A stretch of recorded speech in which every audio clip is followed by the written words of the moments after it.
প্রিয় দর্শক, আমরা বর্তমানে আছি আনন্দবাজার সাগর পাড়ে। তো আকাশের যে অবস্থা আপনারা তো দেখতেই পারতেছেন, খুবই ভয়াবহ একটা অবস্থা। বৃষ্টি তো চলতেই আছে, একটু আগেও বৃষ্টি পড়ছে, এখনও আমি যেখানে দাঁড়িয়ে আছি এখানে গুড়ি গুড়ি বৃষ্টি পড়তেছে, আপনারা দেখতে পারতেছেন। পাশাপাশি বন্যা হওয়ার একটা সম্ভাবনা আজকে মনে হয় আছে, কারণ অনেক দিন ধরেই চট্টগ্রামের আবহাওয়াটা খুবই উষ্ণ। এখানে সূর্যের তাপমাত্রাটা প্রায় 40 ডিগ্রির উপরে এই বেশ কিছুদিন ধরে। তো অবশেষে হয়তো অবশেষে দেখা যায় কি তার জন্য একটা স্বস্তির একটা বন্যা হয়তো হইতে পারে। এখানে বৃষ্টি তো পড়তেই আছে, আর যার জন্য দেখতে পাচ্ছেন আকাশের কি অবস্থাটা, খুবই আকাশের অবস্থা মেঘলা আকাশ, ভয়াবহ মেঘ করতেছে আকাশে।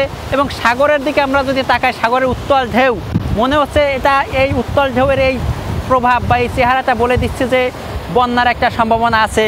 যদিও আবহাওয়া অফিস এখন পর্যন্ত আমাদেরকে কিছুই জানায় নাই বন্যা হবে কি হবে না, কিন্তু আমরা সাগরের কাছ থেকে সাগরের এই দৃশ্য দেখে এবং মেঘলা আকাশ দেখে এবং গুড়ি গুড়ি বৃষ্টি পড়া দেখে আমরা আশঙ্কা করতেছি যে খুবই অল্প সময়ের মধ্যে হয়তো একটা বন্যা এখানে হবে।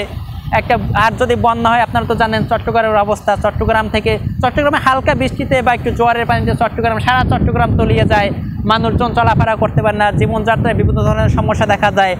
একটু বৃষ্টি হয়, দেখা যায় সেখানে হাঁটু সমান পানি হয় যে কোনো একটা জায়গায়, চট্টগ্রামের যে কোনো জায়গায় এই পানিটা হয়।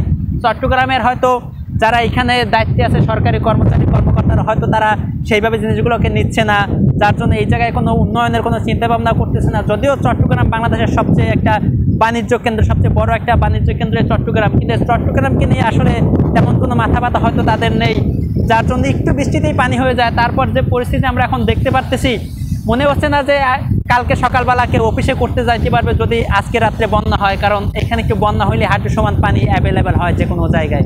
তো সবাই ভালো থাকবেন। পরিশেষে কথা হচ্ছে যে আল্লাহর কাছে দোয়া করি যাতে বড় তো কোনো ধরনের বন্যা না হয়, সবাই যাতে আমরা ভালো থাকতে পারি, কারণ চট্টগ্রামে যারাই আসি সবাই ইনকামের জন্য আসি। যদি কোনো একটা কারণে ঘর থেকে বের হইতে না পারি, অনেক মানুষ আছে যারা না খেয়ে দিন কাটাবে, তো তাদের কথা চিন্তা ভাবনা করে আমরা আল্লাহর কাছে এই দোয়াই করি যাতে এই বন্যা যেন বড় আকারের না হয়।